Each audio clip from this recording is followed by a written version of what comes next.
And welcome back, guys. Thank you for tuning in on another Thursday night. Before we start, please hit that subscribe button and give this video the big thumbs up. I really appreciate it. Also, you can find us on all the social medias on Instagram, Facebook, Parler, and also both Jason and me are on Patreon. If you like our videos and our content, go take a look at us there and maybe support us. So, without further ado, I'll bring Jason in. Hey, Jason, how you going? What's going on, you beautiful bastards? Good. It's going to be a great night. Talking a bit of shit again and having a laugh like we always do every Thursday night, and can't believe people that tune in to watch us and get involved in the conversation, which is cool. Yeah, a bit more of a light-hearted one this week after last week. So, got a bit intense. Yeah, let's just leave it. Let's have a bit of a laugh. Let's just keep it casual. I think it's going to be a good way to start tonight, I think. Yeah, definitely. So how's your week been? Mate, not too bad. Back to work, as you know, got to earn the cash so we can go hunting, and did the rabbit hunting video. So that was a little bit of fun. Takes so much time to do. But then, a couple of podcasts I've got to record this week. Yeah, man, it's been a good week, mate. It's bloody hot today down here, I tell you. I think it's upwards of about 29, 30 up here down here. So, yeah, it's going to hit. I think it's going to be a hot summer, guys. So it's going to be pretty crazy, I reckon. Yeah, I managed to get up to the farm and have a bit of a shoot. Took the 6.5 PRC out again and started ringing steel at 500 meters. First 5 shots, MOA group. So I've got to be pretty happy with that. Yeah, I think you were having a few issues, weren't you, at first with the way it was shooting the bullets, but I think it just needed to set in, mate, chuck a few hot and heavy loads down the barrel, just smooth that bore out, and it just seems to be shooting good now, and people are liking the camo pattern, aren't they? Oh, yeah, they absolutely love it. Yep, so I was getting, here's actually a target here. I was getting, a couple of them, I was getting these sort of groups when I first got it. Which I'm not very, that's 100 meters. Wasn't too impressed. It's only like a half MOA. I wasn't too happy with that. What's wrong with half MOA? Oh, it's just not good enough after $5,000 of spending on a rifle. And then it opened up a little bit to these sort of groups, guys. And then, so I wasn't too happy about it. There's a bit of load development. And then I got home and I was freaking out, going, what the hell have I done? I spent all this money on this in a year of my life building this thing. And can't even, hardly basically an inch group, which isn't good enough. So I went and scrubbed it, and it was black. I mean, like cleaning a chimney.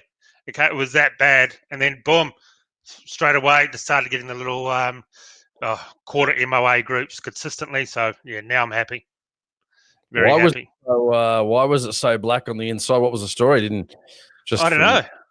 I gave it a quick clean out. When I before I went and shot it, and it was nothing like that. And then just seemed to be the first one. It just, the first few shots really dirtied it up. I don't know if it's anything to do with the stainless steel barrel, maybe. Yeah, stainless steel. I just got no idea. No idea. Yeah, it looks like we've got a couple of our regulars back. Our buddy Aussie Capitalist. We've got Chris Neil Miller. Now we've got Chris Miller, our buddy Chris. We've got Funky Monkey. He's back. We've got Decker. He's there too. We've got our buddy Putrid Human. He's back. It's good to see the regulars back, mate. Enjoying the Thursday live stream, watching two idiots crap on for an hour and a half. Yeah, exactly. It's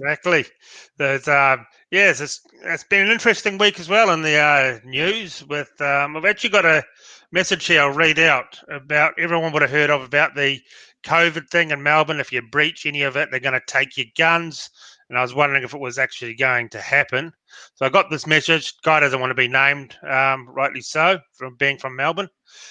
So, guys, I see a lot of things get posted on here, meaning our Facebook page.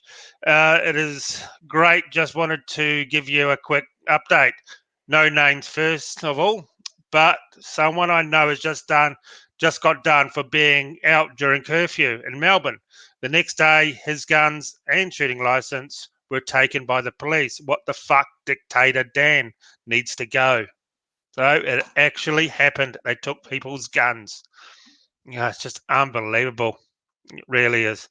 So I've asked them to keep us informed, and yes, hopefully we'll have some more information on it coming up. To me, it's just unreal. Yeah, mate, This is the problem, mate. They can use us to basically get their agenda. They know we're not going to do anything. I mean, we don't do anything wrong.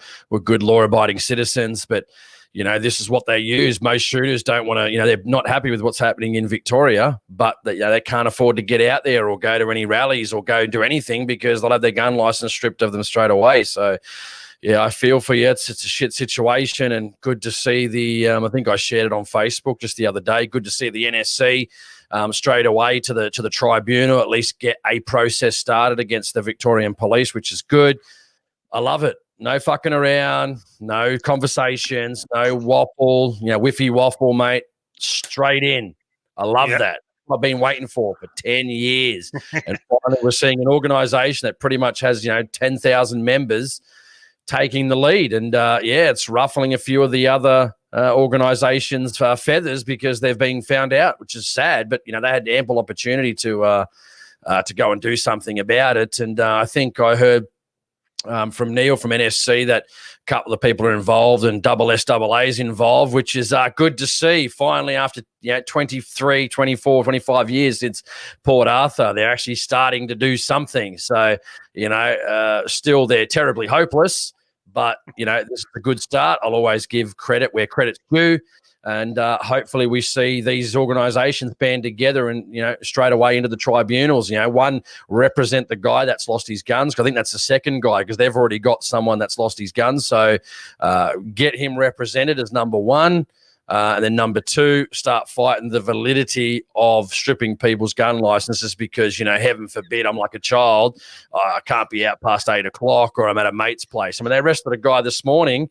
Was on Facebook, and he was his mate was having a DJ at his front lawn, and his next door neighbour was there, and they arrested his next door neighbour for being at his neighbour's house. Then you've seen that they did the young pregnant woman with a couple of kids, and she was going to an ultrasound. I just shook my head, man, and thought, you know what? I think good because people actually starting to wake up to the police now, and the more they put this stuff on Facebook, the more people are starting to turn against them, which is, just, in my opinion, good news. They've got to know, who the taxpayers are, and we're paying their bills. Yeah, and they also did a guy putting his bins out after curfew. Yeah. Cops put out in the middle of the street, and we can do whatever we want. He says, and this is what I mean. Cops have just lost their way. But anyway, that's not the purpose of this show. We want to keep it lighthearted and fun. So we just got a super chat here, $15 from Lockie McFarlane. Thank you very much for that. He says, contemplating buying a 22-250, but I've already got a 223. Do you fellas reckon it would be worth the extra cost, noise, recoil, and speed, mainly for foxes, rabbits, and plinking? Well, Jace? Yeah, I think next time, I think. Don't get me wrong, and I know the 243 guys are going to be like, what? And I probably won't do this. It'd probably be another rifle, but man, I really like those 22-250s. 204, 22-250. You never know. One day I might rebarrel that 243 into a 250. One, the projectiles are cheaper. You can buy them in bulk. You're getting great speeds out of it. They'll just tear up goats, foxes, rabbits. Some of these ones, 36, 38, 50 feet a second, some crazy amount like that. With a 50 grain VMAX, whew, mate, I'm getting excited just thinking about it. So you may see me with a 22-250 one day. If I had both, I'd probably just, it depends if you want a varmint, you want a light barrel, depends on what you're going to do. But if you can't afford both, man, I'd probably sell the 223, mate, and just go to the 250. A bit louder, a little bit more recoil, a bit more powder, but, mate, you're going to have a grand old time shooting 38, 37, 50 feet a second with a VMAX explosive, mate. Yeah, I'd do it. I'd do it for sure. Do it right now. Book it tomorrow. Buy it. Well, I want to know what brand is he going to buy. That's what I want to hope. What brand is Lockie going to buy? Yeah, well, let me in the comments. I'm looking at the comments. Was it Lockie? Was it? Yeah, Lockie. Let us know what sort of gun you're looking at, varmint, sporter, or if you let us know, I'll add that in. Yeah, what brand as well. I don't mind the 22-250, but I do like 223. I like the common ones for hunting. 223, 308, 3006 are the main ones for me, which I really like, and I've got all of those. So, but 22-250, yeah, screaming, extremely flat. And I think for hunting, flat projectiles are the way to go. Definitely the way to go. You know, you've got to have bugger all holdover up to 300-400 meters. Yeah. And what's the 223 is going to do what you want as well? I mean, what are you trying to achieve, I guess, is the biggest question there. You know, if it's exploding stuff, well, that's definitely going to happen with the 22-250. But you got a bit more speed, bit flatter shooting. I like the 22-250. I really do. I'd like to see how it compares to the 204. But, you know, if you got windy conditions and you're shooting a 39 grain Blitz King or similar in a 204, you know, probably going to get blown around by the wind a bit, you know, but how much would there be difference between, say, 39 grain Blitz King and, say, a 50 grain VMAX, you know, out to 350, you'd probably do pretty well, man, with the, you know, but again, 223 is going to do the job. So, again, all depends on what you want to do, man. Yeah, yep, exactly. But I say buy it. If you want it, just buy it. That's right, I reckon. Yeah, definitely. Can't go wrong there at all. Yep. So thank you very much for that, Lockie, for that super chat. I really appreciate it. So just one other bit of news that we've discussed and was on our page, I've had a lot of questions about, is the PC charger in Queensland. I got a message from a guy who talked to weapons licensing, and they said that they're looking into it, whether it falls under the category of H as a pistol here in Queensland now. So they're trying to join the old bandwagon. And so they're looking into it here in Queensland, unfortunately. So I really hope not, because I absolutely love mine. Yeah, it's going to be pretty sucky. I mean, they already banned it. We were wrong when we said they didn't ban it in New South Wales, but, you know, a couple of days later, you know, unfortunately, you know, we were right. And I just want to say something here. It's funny because we've got a couple of our regulars in here too. JAL Joinery. We've got Colin Penfold, our buddy Colin Penfold again. An Aussie capitalist, a funny one, says 22-250. I'm not a fan of these weird calibers. Mate, 22-250. That's not a weird. That's been a tried and true improvement. Been around for a long time. How long has it been around? 22-250. I should check out. If anyone knows, let us know in the comments how long 22. If you got a Google there, let us know how long 22-250's been in production. You know, I don't know, Aussie, mate. You're letting the team down here, brother. You're letting the team down. Yep, definitely. It's been around. I'll just look up here. It's been around for a long time. That's for sure. Yeah, I mean, you know, again, there's a lot of, you know, again, it's different color. You know, again, like a lot of people say, well, what about, you know, 17 HMR or 17 Hornet or 22 Hornet? But again, some of those prices, I think, if you're reloading, they're going to be the same price. You know, it's probably going to be more expensive. It's cheaper to probably shoot 223. You know, yeah, that's a thing. Some of these calibers. It's been out. It was invented in 1937. Wow, so, weird calibers. Aussie capitalist, you're letting the team down, dude. 1937, man. 1930. That's a fairly long time, dude. In 223, I don't know when that came out. I could look that up as well. Yeah. Probably longer, I'd say. Definitely longer. But 223 is the old military in that, wasn't it? So 5.56. So yeah. I don't know. Long time, man. You know, tried and true calibers. That's what, you know, again, these new ones are coming out, but the brasses are expensive. I mean, Aaron knows that with the 300 Remington Ultra Mag. I mean, even just the 300 Win Mag is pretty expensive. And it just sucks that was pissing down last week on the rabbit hunting trip that I couldn't use it. I couldn't even shoot the 7 Mag. It was so windy. Anyway, I might get to the range in the next couple of weeks. And I know our friend Explosive Bagara has been waiting for me to shoot it, but you know, what do? Can you do what you can do? Yeah, I've been looking forward to seeing you shoot that gun as well. See how it goes. Yeah, let's hope when you do get your next rifle, you actually change it up to something else apart from a Tikka. Now you've broken the seal. Hey, I've got the Bagara. It's a nice gun. It really is. You know, and again, going back to my, if people want to watch the video, the rabbits, I didn't have any in this one, but I will in the part 2 series. I was just honestly blown away by the 143 grain ELDX. And I was thinking about when I probably shot those 4,500 pills I've got left, going to the 140 grain ELDM, but I don't know if I will, man. I mean, I know these were at different distances and they all didn't explode, but some of them at about 230, 240, up to sort of that 250 mark. I even had one at about 270, I think, which was the one I shared on Instagram. Just vaporize these things. I mean, I'm shocked, you know what I mean? So I'm going back to the 87 grain VMAX as well, from the 70 grain Blitz King. Just I want a bit of extra power. I think from what I've heard, don't know if this confirm or deny, but the VMAX jackets are a bit thinner than the Blitz King jackets, so that they're getting more expansion. And I've heard people just vaporizing rabbits with the 87 grain VMAX. So I'm looking forward to it. So I'm going to do that this weekend and start getting that back up and running.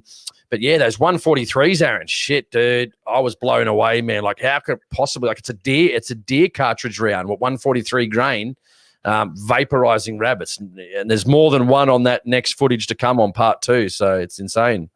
That's awesome. Yeah, I've never really had any problems. I run the 150s in my 3006, and that just, the damage that does on pests is unbelievable. It really is. It's just like an extreme violator. So it's here we go. Lockie, he has answered us with another $10 super chat. Thanks again. Jump on the Tika bandwagon for the 22,250. Why not? May I suggest a sour? I mean, again, just what's in your budget? There's a lot of different guns to choose from these days, a lot of different competition. It's, I reckon, mate, you'll be exploding rabbits. I've got a mate who shoots 22,250 on goats. So very successfully, I might add, normal, shoulder shots, neck shots, mate. Goats, fairly soft skinned animals. My mate's even shot a 243. I think it's factory ammo, but it's 83 grain or something, and it's whacked a couple of good sized fallow with the 83 grain factory ammo. So yeah, there's a lot of different things out there. Yes, mate, get the 250. Why not? You can buy the VMAXs in, lots of 1,000, I think, through some of the gun shops. So definitely bang for your buck. You're going to save money over 243. I know a lot of people love the 243, and I do too. With the 87s, I don't think if they had the 87s, I probably wouldn't be as fussed. But yeah, I think the 87s are where it's at. Yeah. I just love the 147th ELD match that I'm running. It's just unbelievable. The accuracy out of that of 6.5 is just unreal. I've had really good luck with that with the on the Creedmoor Lithgow, and also now the custom build in the PRC. My mate, when I was down there too, he was shooting the hollow point boat tails in the 69 grain match in the 223, and some of the shots, even with him, he was popping them too, and like damage was just insane. And the C. Henderson says here, Blitz Kings are a tremendous bullet. I load 87 grain VMAX for 243 Hauer, and it's a quarter MOA shooter all day. Yeah, I mean, like nothing wrong with the 70 grain Blitz Kings, but I think again the 87s, apparently got that thinner jacket. You're going to maybe possibly get a bit more expansion. Yeah, you're going to get a bit of extra speed out of the 70 grain, but and you get a good BC out of the 87 grain VMAX, which is way higher than the 70 grain Blitz King. I think it's about 285, 290 for the 70 grain Blitz King and 400 for the 87 grain VMAX. So, I guess I'll give you a know if I can get something organised for the next trip in October. For the next bunny hunting trip, I'll smash a few with the 87 and I'll let you know. Yeah, here we go. We're just talking about this from C. Henderson. Anti-gunner already on. One dislike already. How are you, Aaron? I'm really good. I didn't actually mention that, but I've actually damaged my shoulder at work this week, so I'm in a little bit of pain and struggling a little bit here. Apart from that, I'm good. Yep, we saw that. We hadn't even started, and we had a thumbs down. I wonder if it's that guy that you upset last week, Jason. Oh, Tony. It could be too.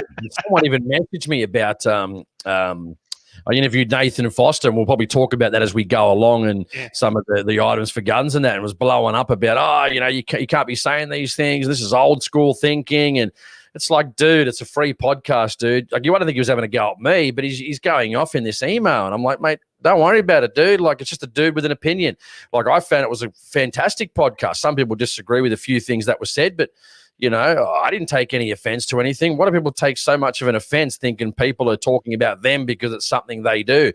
He was talking about shouldn't use muzzle brakes, wasting time with things like bipods and that. And I do all those things, but you know what? I took the information on board, and I think somewhat he's right, especially surrounding muzzle brakes can be a bit difficult on the body and can blow back, and you got to get used to shooting in the body. I think I do that. I even watched some of my rabbit hunting videos from 2 weeks ago, and I'm not flinching, I wouldn't say, but I'm just not in a comfortable position. I'm looking up the hill again. The bipod's not high enough. So I think it's true, man. You got to get used to shooting the gun, get used to shooting, get used to your technique, then add the extras on board to make your shooting life a bit easier. Yeah, no, it's a great podcast. And I've known Nathan's father since I was a teenager, actually. I trained in martial arts for years with Nathan's father. And what a small world that was, eh? And I actually talked to my dad this week about Nathan, that you interviewed him and that. And I said, man, he's a real purist, stripped down everything. And my dad said it. He's definitely like that with his guns. Just likes, doesn't like any bells and whistles whatsoever. And apparently he's always been like that. Yeah. And I'm still waiting for my gun license as well, guys. My renewal, mate. We're into September, and I reapplied in February. So someone wanted an update on that. I rang him today, and it's what she said to me today, Aaron. I don't think I told you on the phone. She said to me today. I rang up. I said, I'm just following up. Like when I go to the gun shop and buy stuff, I got to wait 15, 20 minutes so they can confirm my license. Like it's a bit annoying. Like I applied in February. Anyway, long story short, she goes, "Oh, give us a call." I said, "Are you waiting on information?" "No." "Okay, so it's just give us a call back if we haven't been issued. Keep an eye on the online system. If it hasn't been issued in 12 weeks, give us a call back." And I go, 12 weeks? I said, fuck, that'll be December. I said, really? I applied in February, and if it's not there in 3 months, like December? Are you serious? Like I said, like it wasn't her fault. I wasn't getting up her or anything. I said, this is like unbelievable. How can you not get a license out and issued, within like 11 months? Absurdity. Oh, it totally is. I can't believe it. Considering my license came through last year overnight on my renewal, and for my pistol, and 1 week for my rifle, and here in Queensland. Yeah, you can't blame this shit on COVID. You just can't. Yeah, not that long. Just can't. Just ridiculous. I know. Sorry, go on. No. What? There you go for it. Oh, I forgot what I was going to say, actually. But speaking about your gun, because this probably comes in handy too. Aussie Capitalist says he likes my recent Cerakote podcast, and just so everyone knows, the same guy that did Aaron Cerakote is the guy that I did the interview with. So, Aaron said he does some great work, which is good. And, from my show, I think he got a bunch of work from the show that I did. So it's a win-win for both of us. I do the show and get the information, and these guys get business. So it's a win-win for everybody. Yeah, that's what he does there. Yeah. So he's got real good. He even managed to pretty much duplicate the patterns on both magazines. So, no, it didn't. I thought he did. But when they click in, they all match up with the gun. The pattern on the gun all flows in. It's just amazing. It really was. The work was second to none. It was amazing what Chris Pritchard can do. So, we'll get in. One thing before this disappears. This one's important. Yep. So Andy 123477, he might have missed the start, but he said, do you guys have a Patreon or giving to YouTube? What's the way to go donating to you guys? I suspect the tube takes a fair chunk of the money. So we're on Patreon, man. Australian Hunting Podcast and Shooting Stuff Australia. You can just search there our names and you'll find us, my friend. So thank you if you want to join. We do appreciate anyone that believes the content's worth it. So yes, thank you very much. Yeah, we're pretty easy to find on there. The big yellow symbol and the big green symbol for Jason. So yeah, definitely can see us on there. Another thing I did this week, I actually made a new intro for the show. So, and the new logo and everything, which came up pretty good. I'm pretty happy about that. Yeah. So it's half an hour into it, and we will talk about. Hang on, I'll just move this. We'll talk about our actual topic that we got. So you interviewed Nathan, as you said, Nathan Foster over in New Zealand. Great guy. Fantastic shooter.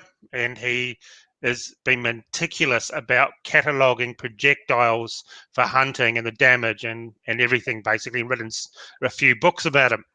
So definitely head over to Jason's podcast. Links in below in the description. It'll take you there, and you can listen to the actual interview. It's one of my favorites. I thought that's sort of podcast I like listening to. So during it, he actually went off about piss off all the tactical stocks, all the muzzle brakes, all the bubble levels, get rid of it all, and just bare bones rifle. Thought that was quite interesting because everything he said, I actually use. So, and but I didn't take. The thing was, I didn't take offense to it. You know what I mean? Like this guy on the email was blowing up about it. I said, mate, like, to be honest, I think some things he was correct on. To be brutally honest with you, I mean, I think again, do I think a muzzle brake will help you shoot better?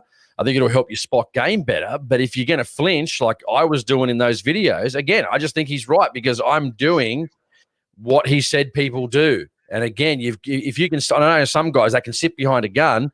I'm not worried about recoil. It's just the natural, what would you say, when the gun goes off, the natural jolt, the noise, the compression, you naturally just, you know, if I'm doing that correctly, you know, it just changes. It's something. It just does something, you know, and I think he's right. And even with guns that don't have muzzle brakes, people are doing that as well.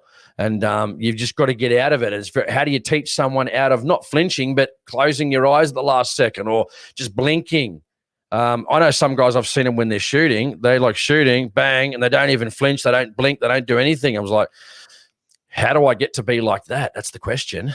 Practice. Lots of practice.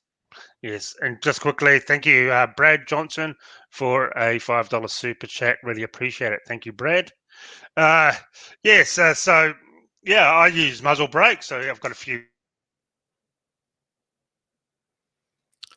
Sorry, as Aaron, looks like you've gone a bit. Is he still there, guys? You guys hear me? Let me know if you can still hear me. I think Aaron's gone a bit crazy. Let me know in the comments, guys, if you can hear us. Aaron seems to have lost his connection, so I think he's gone. There he goes, and he's back again. But you got no video, dude. Can you hear me? Yeah, I can hear you. And yeah, it is saying my video's gone. I don't know why. Yeah. All right. I'll be back in a second. All right, I'll be taking over. All right, so talking about, Brad just $5 super chats. That's cool. Another one here. What was it? Hang on a second. Yeah, you're back again. OG4 didn't show up on the super chat. He said, we pay for licenses and PTAs, poor customer service. Yeah, I even told her that on the phone, G4. So I said, yeah, not her fault, but I said, it's not really the service we're paying for. And she just said, well, COVID and, ripping out 30+% of their workforce from the registry. It's clearly not good. Yeah, I mean, if that's not more information to most of us that the register just doesn't work. I mean, if it did work, wouldn't they be putting more funding into it, more IT systems, making sure it's an efficiently run system? But, it's a bit of a double-edged sword because then if you do that, then they start wanting us to pay for it with all the money they're spending on it. And you turn into like Western Australia, the poor buggers. So you definitely don't want that. So we're willing to wait a little bit of extra time to get things done if it's not going to cost us an arm and a leg like it does in Western Australia. No, exactly. But to be honest, though, it could be just inundated with new shooters. He's hoping that's the reason. Absolutely inundated with people buying guns and wanting a gun license. That could be what it is. And just clogging up the system. That's one reason I would accept. Yeah, exactly. It looks like, people are just saying it was your connection, Aaron. My wired connection. Perfect. Yeah. Something with the camera, it played up the other day as well. Yeah. So we were talking about muzzle brakes before the internet rudely interrupted me. So I've got a few here that I like using that I don't flinch on. Something I've always liked. This is from New Zealand Muzzle Brakes. It's a tunable muzzle brake, so you can have it off and then twist it, and now it's on. Not bad, eh? Man, and the engineering of this is just so good. It's awesome. So these are the sort of ones that I like using for hunting. just the sideways ones, and the bird cage is on my actual hunting rifles because I'm not lying on the ground. But you wouldn't use this lying on the ground. It just blows up too much crap. But these, fantastic. So this is one of the add-ons. I always put muzzle brakes on my 308s and upwards. Don't worry about my 223. I know the APA choke, which you said look, the American Precision Arm choke, which you said looked like the end of a deck. That definitely blows up smoke. Blows up dust and debris, and it was a bit of a nightmare last time. But I haven't. Does the APA? I haven't shot the APA little bastard down the bottom on the road, so I can't tell you. But that's the only shit about him. If you're on, it's dry, you're on a dusty road. Fuck, it's annoying. Gets in your gun everywhere, and it's just an absolute nightmare. So I mean, I don't know. What do you guys think? Do you think adding all these extra, bling items onto guns, do you think it hinders us, or do you think it actually helps us? And I think what he was trying to get at, and he sort of said to me after the show too, is, get your shooting technique down, get everything working for you, and then add the other things on to help you, with your shooting. He's old school. He still used notepads and drop cards and things like that. Whereas, he probably wasn't a huge fan of the Kestrels, which even I use. But again, like you said, use it as you get more experience and use it to help your shooting, not to hinder your shooting. Yeah, I agree totally. You should start off with just the bare basics, especially if you're getting into it. Don't rely on gadgets and bubble levels and muzzle brakes. Definitely, you really only need a muzzle brake on something like a 300 Win Mag if you're going to shoot it a lot upwards. The other stuff, you don't really need it, to be honest. But I reckon it helps. It stops me from flinching, the muzzle brake, and it's just more comfortable because I enjoy taking my hunting rifles out and trying to push them as far as I can. So that's why I have the the bubble levels on my hunting rifles, because in my spare time I like to take it out and push it out and see what targets I can hit consistently. And consistently, you do need to be level to try and get good groups. How much does it make a difference, though, do you think? How much does it make a difference, a gun being off kilter, so to speak? So if it's not level, what is the reaction? What is the adverse reaction of not having a level gun? Because you think if you turn a gun, why does that make a difference? If a barrel, do you know what I mean? How does that make a difference? If anyone knows that, let me know. I'd like to know. I think it's where this isn't one, of course, the barrel, but where the barrel is, it depends on where the rifling's coming out. Is where it's finally going to end, because for the left or right hand twist as well. So where the rifling comes out, apparently, I read up on that today, is what can actually affect it. But I find it not being level, especially at like 1,000 meters, it can be out quite a bit. And as soon as you level it up, bang, you're on. So I found that this week. So I took the PRC out to 1,000. Another quick super chat from JR. $5. Thank you very much, JR, again, a regular super chatter. Evening, guys. Love the stream every Thursday night. I look forward to it every week. Thank you very much, and we look forward to chatting with you guys as well. Yeah.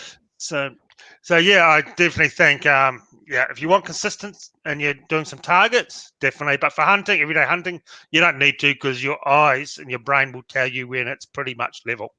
But if you're trying to just plink away and try and get nice groups at a longer distance, bubble level, a must. But for hunting, no, you don't really need it.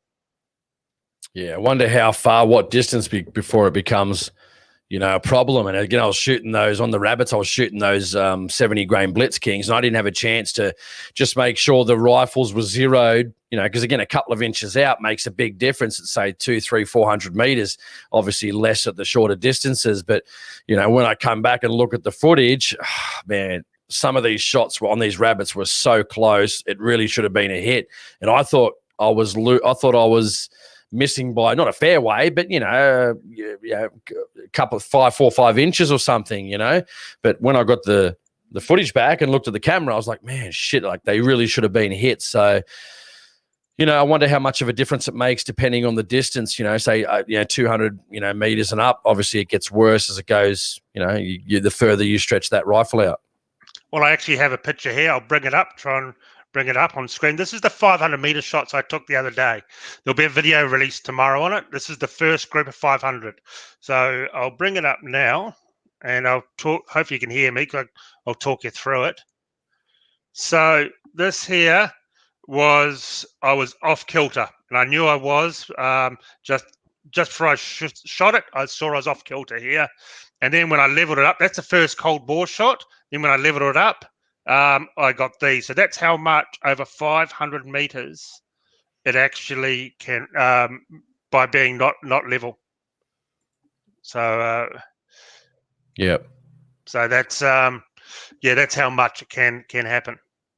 I think again, you need to get, because I know when I've got a bubble level on my rail, and when I level my bubble rail, it's the bubble on the rail, the scope's out. So I'm not sure if the scope's not level again. So maybe I might have to go back and, it's not that level, but it's a little bit out. So again, getting a scope zeroed straight is really important on that rifle, because if you put a bubble level in, like I did on the rail, and then when you level the bubble, the scope's a bit out. So no, it's definitely you got to get it all right. But for targets, definitely. For hunting, no.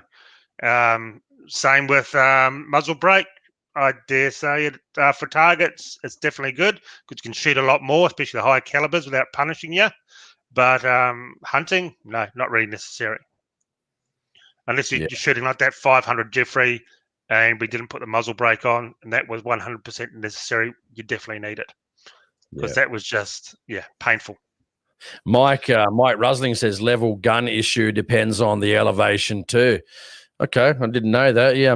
Let us know more about what you mean about that. Level gun issue depends on the elevation too.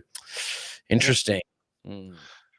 Well, guys, sound off in the comment. What are the dumbest things that you've ever put on your rifle or pistol as well? We'll talk about pistols.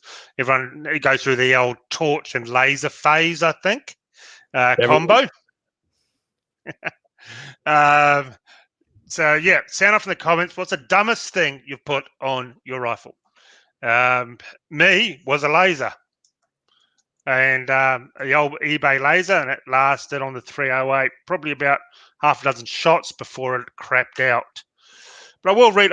We've got some new people here, so I'll read a couple of their questions as well. Hey, let me just do one thing. Sorry to interrupt, because I just saw the comment, like I'm on the YouTube screen, and said Chris Miller says I missed the super chat. He said 87 grain VMAX 243 Lithgow blows the tail off out the backside of foxes.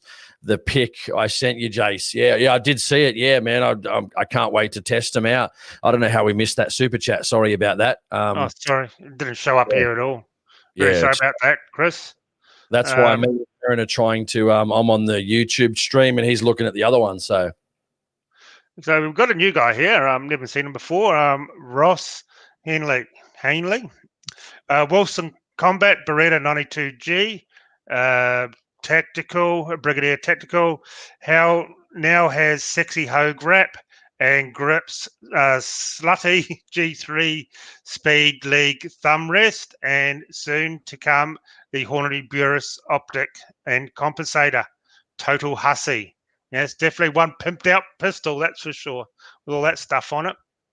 Oh, that's not a bad effort there, mate, Ross. They're not bad at all. I actually shot a high cal indoor metal silhouette with my 45 ACP this week, and the guy there had a fully pimped out 1911 with absolutely everything on it. It was a Springfield Armory, and it was awesome. It was pretty cool. Yeah,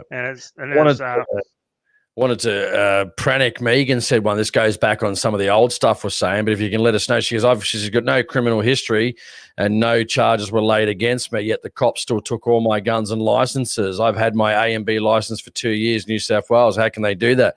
Let us know a bit more, Megan, in the comments. Let us know what you actually mean. It depends on, they can do anything these days, based on, commissioner jurisdiction to do whatever they want. It's a pretty bad state of affairs at the moment, but let us know a bit more so we can read it out. Yeah, definitely. So we got our mate Chris Miller. Sorry for missing your super chat. I'm questioning if I should pay the $300 to upgrade the turrets to M1 on my loophole VX3i. It's in at Naya getting a defect fixed, and I'd be sending it off to have it done. I thought well, it's there. Me, no, I've tried them. I wouldn't. I just like you got to have your loads all tuned into those turrets. Yeah. And if you change your load, your turret's worthless. And also humidity and all that sort of stuff. I've tried it on the 300 Legend, 350 Legend, and it didn't even match up. I used exactly what they said. So I've got the option on my Browning 3006. I've got the 5 HD, and I'm not going to do it. Yeah, personally, I don't see the point of doing it. I'm not going to get it done. But I did see his brand new loophole. He sent me a photo and had like a big chunk of dirt on the inside of the lens. Must have like a bit of paint or something after a few shots dropped down. I couldn't believe it, especially for a loophole. Yeah, I saw that happen to Marty on his Vortex Viper, brand new. Yeah. Interesting one here, getting back about, the cant of a rifle. So Mike Rusling says, imagine imaging the arc to a target. Ideally, if perfectly vertical, as it would be if the rifle was level, turning the rifle scope cant slightly left or right will turn the arc off as much also. Then J.A. Joyner says, if the gun isn't level, the arc of the bullet can push it off target. The longer the distance, the more off it shoots.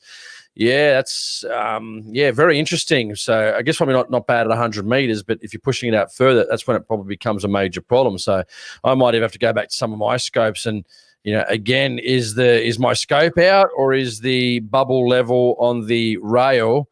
It's one of those ones that goes in between the rail, and then you sort of just tighten it off with one of the little sort of nut. Is that off, or is my scope off? Good question. Yeah, that's a hard one. I always have the ones connected to the scope. I just prefer those, because if your rail's off, it's throwing everything out of whack, isn't it?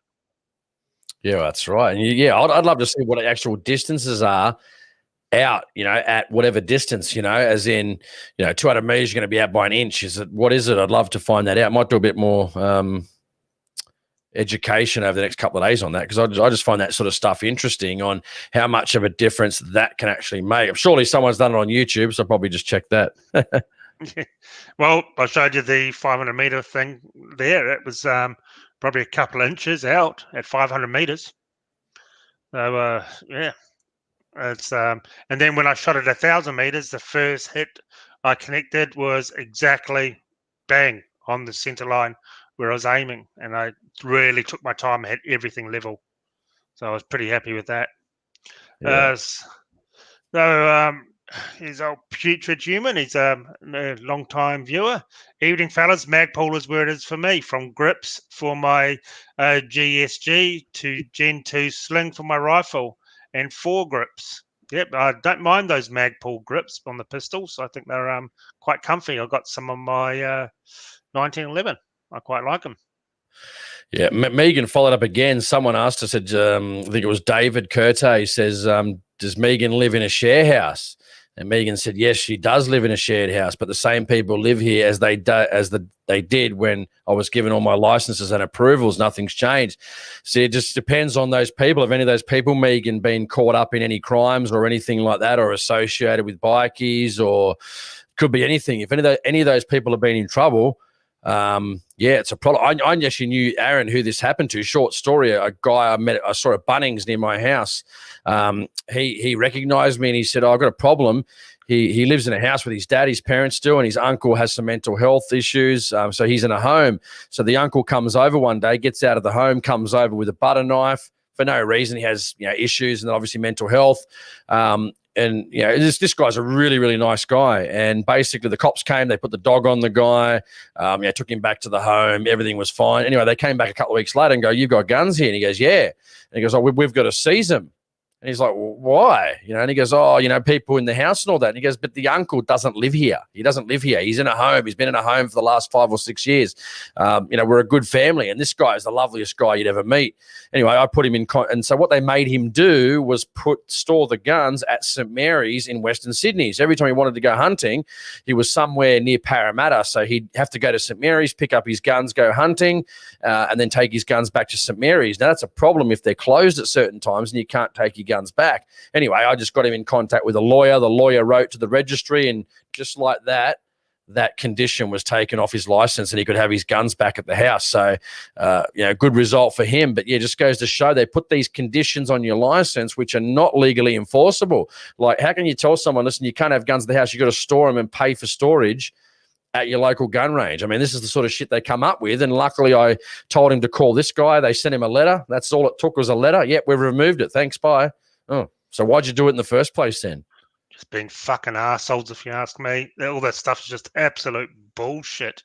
It really is. Really is. Here's one from Dex. Can you get a Benelli M4 heat shield in Australia to use on the Saloon TAC-12? Also, what other Benelli M4 accessories can be imported into Australia to use with the TAC-12? Well, the heat shield, that's not a gun part. It's not like a part of the actual function of the gun. So the heat shield should be all right, I dare say. Bolt handles you can bring in, grips, that sort of stuff. You can bring all that sort of stuff in. Yeah, it's just the main anything that comprises of the action and makes the gun actually work. Or barrels, that's a big no-no. Yeah. Just to follow up here again, Megan says, her elderly father is ill, but very ill, but has a criminal record. So I don't know. Does he live with you? Let us know. I'd love to find out. But she says it's already too late. Your license has been revoked. I mean, revoked permanently, or what's the reason they're giving you? I don't really understand this. I mean, what's the reason they're giving you for taking your guns off you? They have to give you a reason. They can't just take them. There has to be some sort of charge, or there has to be some sort of reason why they're taking it off you. What's the reason they're giving you? They must have given you one. Normally, they don't just take your guns for no reason. Well, sometimes they do, but they normally have to give you a reason as to why they're taking your guns off you. It's not just take them and no form of recourse or anything like that. But yeah, she said she's speaking to the National Shooting Council, so they might be able to do something. Yeah, see how you go. Yeah, that's weird. They take your license. Like, it could have been like your mate. They say, "I just got to store these here," and but to actually take your whole license off you that's a next level bullshit. She just said the exact language on the paper is, they don't like my living arrangements. So do you live with your dad? That's the only thing I can put it down to. Either that or somebody you live with has got a criminal record and they know they live there. So that's the only thing I can put it down to. But, yeah, anyway. Yeah, what business is theirs, your living arrangements anyway? And, anyone that's done that shouldn't have access to your safe anyway. So what's the issue? I don't understand. Yeah, no one is meant to have access to your safe, not even your wife if she doesn't have a gun license. So, or husband at all. So, yeah, it shouldn't be any issue. I think we're playing more silly buggers. Harry said, yes, Megan, people have had licenses revoked for family members with criminal history. Normally, only that I've seen, if they actually live with you. That's the only one I've ever seen or heard of. But the only thing I can think of is she lives with a dad, or someone in that house has a criminal record, and they don't want. Which, again, I don't even know legislatively how they can do that. I don't think there's any legislation which says that if you live with somebody, you can't have a gun license. I just think that's a bit overboard. Yeah, definitely. Yeah, don't get them actually taking the license. Like, why not discuss it with you? Why not come up with some option, or why not just say this is our concern, and then actually communicate and talk to people? Again, we've lost that. It's bullshit. But anyway. Yeah. Jeez. Here we go. You won't like this. From Mick, had the fastest PTA turnaround and certificate mail out under the COVID Walther. Someone was trying to clear their in-tray. It's not bad. I don't know if he's in Queensland, though, because they come out pretty fast, the PTAs here in Queensland. Mate, I wish I could just get my license issued. Like, are they waiting on info? We're 8.5 months now.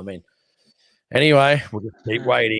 If it goes too long, I'll probably just end up going to the minister. I don't really care at the moment, but my license still continues. I'm a good law-abiding citizen, so. Yep, exactly. And David got a pleasant surprise. My New South Wales R license got extended due to COVID. Not bad. Geez, at least you're getting a win. Yeah, that's real good. Follow up with this one. This one's interesting too. Megan says, I've had a lawyer from and the National Shooting Council Australia is taking my case on for free after they read my paperwork. Again, I keep saying, guys, I know some people like Neil runs the National Shooting Council with Peter, and Neil's been a bit of a polarizing character to some, but these guys are getting results, mate. These guys are putting their money where their mouth is with very, very limited resources. I mean, even in Megan's case, this is probably going to cost them a fair chunk of money. And they don't have the membership at this stage to be funding these sorts of things, but they are. They're putting their money where their mouth is. I can't believe people, aren't joining the National Shooting Council. I mean, again, they don't have a genuine reason at the moment. I know Aaron's not a fan of people that, have the genuine reasons, but you know what? If that builds, I'd be willing to negotiate if that builds a fund and they keep doing what they're doing and keep fighting the government. I wouldn't have a problem with that. I know Aaron may disagree, but I think because they need, at the end of the day, they need money to fight people, and people need to see they're getting something for their money. So whether that's political advocacy or that's a genuine reason, the more members they have, the more time they can put into taking the government to court. So again, if you're not joining the National Shooting Council, mate, join them up and then get rid of your club you're currently with, especially if it's the one of the ones that we know that don't do a single goddamn thing and keep taking our money. We owe it to ourselves to give it to these clubs that are actually doing something. That's just, I can't believe. Got to start doing it. Got to start doing it. Yeah, well, I would definitely pay more for a like say the NSC. I'd pay more if I'd be happy to pay $100 a year to belong to them, especially if they did not become a genuine reason, because that's taking away the work that they can be doing, pissing around for being a genuine reason, all the paperwork and all that sort of crap. And that costs money as well. So I'd much rather pay more and see them actually fighting more stuff than becoming a genuine reason. To me, genuine reason clubs are just pointless, totally pointless. And they're never going to really fight for you because they don't want to lose their status. They don't want to upset the police. The only problem with that is people need to see political advocacy sometimes, my opinion, is not enough for people sometimes to want to join.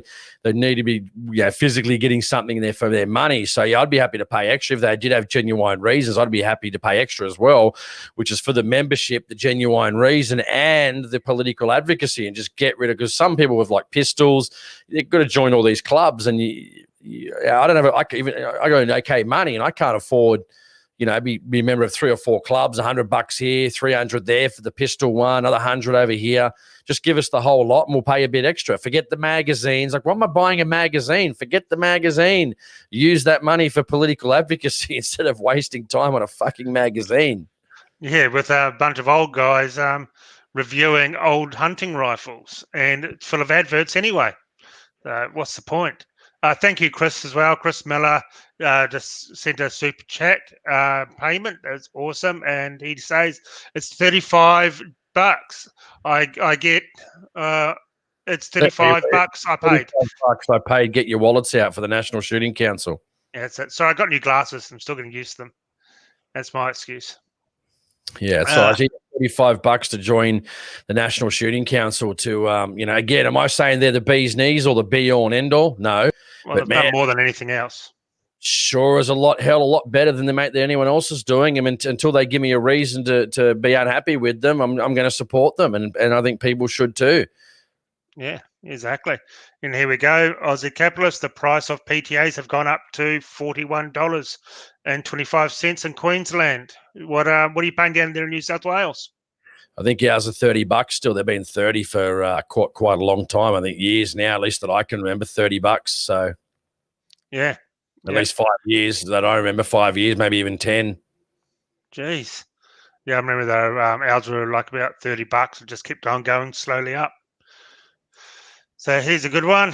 Stop Want to stop flinching? Shoot a 338 Lapua Magnum a couple of 100 times. Yeah, that'll definitely do it. I've shot the 338. I love it. And that's probably going to be my next purchase is a 338. You've already got the 300 Remington Ultra Mag, you douchebag. Why would you want to do that? Because I just do. I'm buying it for my 50th birthday, a real nice one. Oh, I'm looking at the Christensen Arms 338 Lapua Tactical. 50th birthday. You going to get married too or no? Don't be silly. I want to keep what I've got. Fuck. Listen, guys, what I'm going to say now is a little bit crude, but it's still going to be funny. I think what we're going to do for the super chat, the live stream before he turns 50, we're going to super chat some money, and we're going to get him one of those flashlights, man, for Christmas. I'd much rather 338 Lapua. Oh, well, trust Jason to get in the gutter. Bloody hell. This is a family show, you bastard. Depends. Which model would you buy, though? Which model would you buy? I don't know anything about him. You seem to have all the information on it. What one do you prefer? I don't know. I've got to start looking up on the internet, man. Yeah, there we go. When I froze, Arden said, Darren, stop downloading. Stop your kids downloading. I don't have any kids. I've been blessed. No kids. All right. Well, you just read a couple of those questions, and I'll just keep monitoring the feed. One sec though. Andy says $14 in Victoria for permits, but yeah, that's good. But they're also taking gun licenses off for COVID breaches. So, I guess. I mean, we're seeing what the Victorian police have turned out to be, which is very disappointing. But yeah, what is Andy saying? Stop mucking around. 338 straight into the 959 JDJ. I'm not sure what that is, dude, but one of the largest rifle cartridges ever made, and it's like that round. It's like your flashlight, and yeah, it was about $80 a US a shot. So they're all brass turned projectiles. Projectiles are like that big. Yeah, bugger that. Heck says, Jason, how could you suggest such a thing? Because I'm a bad man. That's why. He is. You got to have a laugh. That's what it's all about, guys. It's here we go. Lockie McFarlane. Yeah, here we go. Kickstarting the Flashlight Fund. Cool. Which will be spent on the 338 Lapua. No, mate. He's donated. Lockie's donated money to you for a specific purpose. You can't misappropriate the funds of your wonderful live stream audience. I don't think Lockie would mind. No. Okay, Dave again. I shot my hunting rifle with a muzzle brake in the field and then went deaf for 15 minutes. Never again. Yeah, I always wear earmuffs even when I'm out hunting. That's for sure. Yeah, they definitely do make it a lot louder. That's for sure. Speaking of that, I've got a pair of just cheap ones, 30 to 40. Like sometimes I buy the 3M ones from Bunnings as well. But what does a good job? Does anyone out there know about single level? Because I know some guys with muzzle brakes, they'll wear double ear pro. So they have maybe those little squishy ones that goes in the ear. Then they'll wear the full size similar to what I'm wearing now. So does it make a difference with a muzzle brake from behind? Do you need to wear double ear protection or is single ear protection enough? Are some ear protection better than others? Obviously, I don't want to spend a fortune, but does just standard, like this style work fine? Let us know in the description. I'd love to know what you guys are using. That's not going to cost me an arm and a leg. That's going to do a good job. Like I don't care about all the hearing while I'm listening and all this electronic crap. I just want a good pair of hearing protection. So I do have a normal set. I think they're just like spikers or something. So maybe they work too. I don't know. Let us know in the description comments what you guys are using for hearing protection, especially with the brake. I had the molded ones they inject in your ear and it molds to your ear. They were really good. I've lost them. I don't know where the hell they are, but I'm going to go them again because, geez, they blocked out so much because they squirt that rubber into your ear and it molds exactly to your ear. So I found that really good. So I'm definitely going to be getting me another pair of those. Even Harry says he still flinches with his break 6.5 Creedmoor. It's the bark and not the bite. Yeah. Oh, this is a good one. I got to read this out. Happy Hunter, attach the fleshlight to the 338 lap. 2 pleasures in one. Oh, nice. Classic. Yep. Yeah. Brad Johnson says, double ear protection helps with 300 Wim Mag with a break.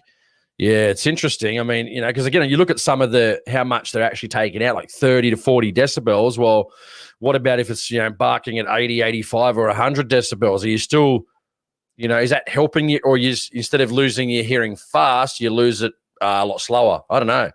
Yeah, interesting. Maybe we should do something about that, Aaron. Maybe we should get something about it because, again, you got to protect your hearing, guys. I mean, I hate shooting it without. I saw one guy probably 6 months ago. I was at the clay target range and he was shooting clay targets in high volume with no hearing protection. I thought, this guy's madder than a cut snake. Like, why would you? Yeah.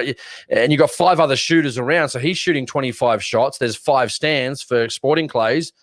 That's what 125 rounds going off right next to you. Just mad, if you ask me. Yeah. Yep. Okay, we got 2 super chats. One from Phantom HD for $20.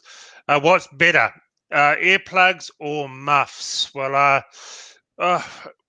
once again, okay, I'll just read the second one as well for it disappears. $5 one from our friend Explosive Bagara.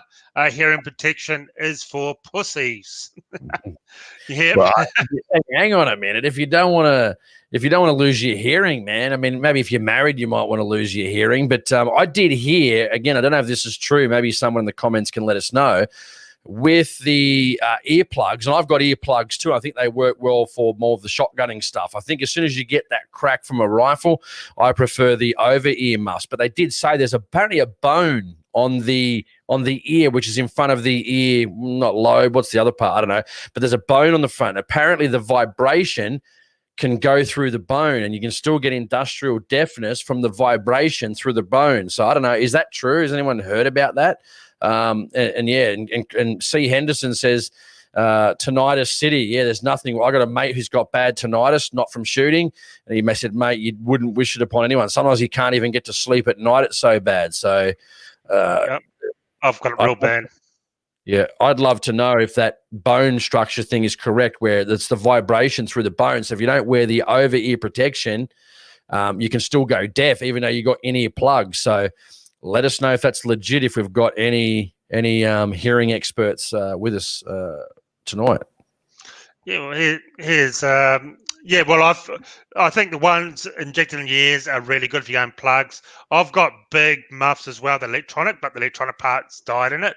And they block out heat. And I've got the thinner ones, thinner shooting ones, the spiker ones, and you can definitely tell from the bigger ones to the thinner spiker, and it only cuts out the thinner ones, and they cut out half the noise. Bobby Dynamite 10 says it's the cochlear bone. Yeah, that's it. That's what I've heard. I think it's legit. I think what people are saying is true. That like I think you should wear over hearing protection where possible. But yeah, someone said does it work if you put in plugs and then cover up with earmuffs? So I presume it would, because you've got double layer ear protection. It's got to do better, because I mean, what's a muzzle brake on a gun? What's the decibel level? 100 plus? I'm not sure. 125, 150. If a standard pair of over-ear muffs, maybe reduce it by, I don't know, what is it, 30 to 50, 30 to 45? I'm not exactly sure. That still leaves you quite a large bit of sound that's still getting through, even though it might not hurt your ears, but will you go deaf long-term still? It's an interesting thing. And definitely, I got it from just years of using construction equipment, heavy drills, all that sort of stuff, framing gear. I've got explosive framers I use for work. And they put out one hell of a bang, a 25 caliber blank, and that's how I got it. Totally. My mate laughs at me when I'm out in the backyard, man. Like if I use a blower or a mower or a whippersnipper, I'm always wearing hearing protection, dude. It's just, like whippersnippers and blowers and mowers, man, you'll still go deaf. So in my opinion, check the, wear hearing protection wherever you can, guys. I mean, even just one shot's enough to start the process of hearing degradation. So, and Colin Penfold said, yeah, mate, suppressors should be mandatory. Yeah, mate, absolutely. And I watched a video, Aaron, probably about a week ago. We should put it on our pages, where a guy was downrange behind a big steel plate, and he had one of those meters that detects sound. And at the shooting position, yeah, of course, it makes a huge difference. But downrange, the crack of the bullet still made almost as much sound as an unsuppressed rifle. So I found that very interesting. So when people say, well, if you get shot in a forest, if you're shooting in a forest, yeah, at your shooting location, right, the sound is a lot lower. But out further, at say 100, 150, I think they went from 100 to 400 yards, that meter that measures the sound, the suppressed rifle was only 1, 2, maybe 3, sometimes even less decibels different downrange than an unsuppressed rifle. I just thought that was interesting. So it doesn't matter if you at the shooting location, if you're not making sound, it's where the bullet breaks the sound barrier, you're still getting that crack downrange whenever that happens, obviously at 100, and it wasn't dropping down by much as he stepped it out from 1, 2, 3, and 400 yards. Very interesting stuff. Well, when I'm shooting 1,000 meters and I have my GoPro down by the gong, I can clearly pick up the sonic boom of the rifle of the shot at 1,000 meters, clear as day on the film. So yeah, I think I'd agree with that. Yeah. Yeah. Yeah, we need to legalize. A lot of guys are talking about suppressors here, mate. I agree. I mean, most even draconian gun laws in England, they still have suppressors. And I talk to a couple of guys there on Instagram every week, couple of days, and we talk about suppressors and other things. And they're saying, yeah, mate, most of the farmers won't let you go on without a suppressor. So it's just, it makes things so much easier. And better for me, better for the farmer, better for the stock, better for everybody. Like, who's it not better for? I mean, again, everyone's going to turn into a sniper. And that was the purpose of that video. They say, is it really much quieter than suppressed versus unsuppressed? And at the shooting location, it is. So, yeah, very interesting. Well, here's something interesting as well from Putrid Human.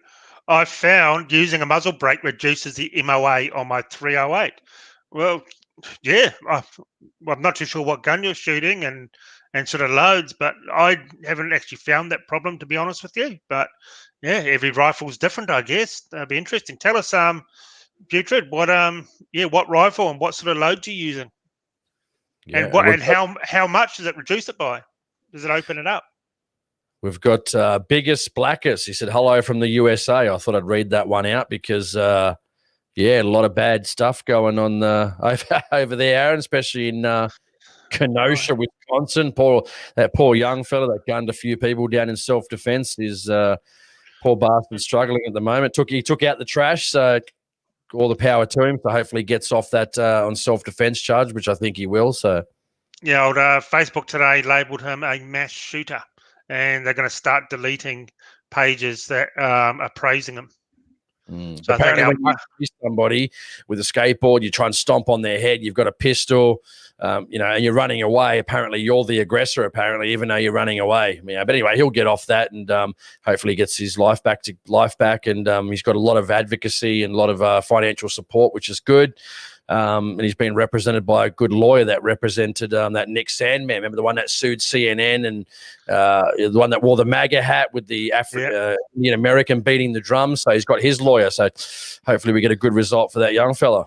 Well, that's something else. A little side note on that. He won $250 million, I think it is, from the Washington Post, the Washington Compost. And he, so that's why Facebook is now bringing those new restrictions in a month's time. Anything they think is going to result any sort of legal action towards Facebook, your page is gone, just like that. It's going to get rid of your page. So I'm not expecting to be around on Facebook much longer. That's for sure. That's why, guys, get over to Parler. We're both on Parler, and find us on there. Yeah.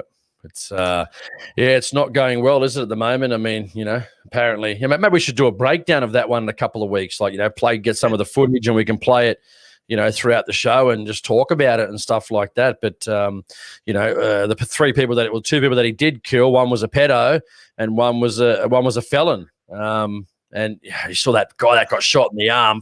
Geez, that looked painful, didn't it? Oh yeah. And it was some of my favourite ammunition. He was using Hornady tap, I think they said. That's awesome. Yeah, great advertising for Hornady. Yeah, look at it. It disperses Antifas. Fuck, did you see the arm? Oh, yeah. Work of art. Definitely work of art, that one. Well, he's been charged as well. The lefty guy who got shot, he's been charged. Yeah. Yep. So, which is good.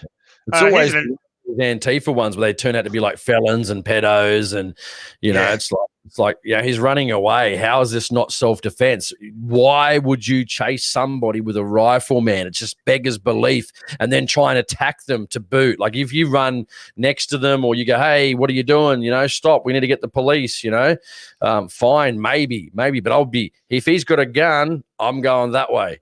If he's going that way, I'm going that way. If he's going my way, I'm going the other way. Yeah, exactly. Apparently he was going to find the police. That's why he's running away, because they're chasing him. And he was actually trying to find the police.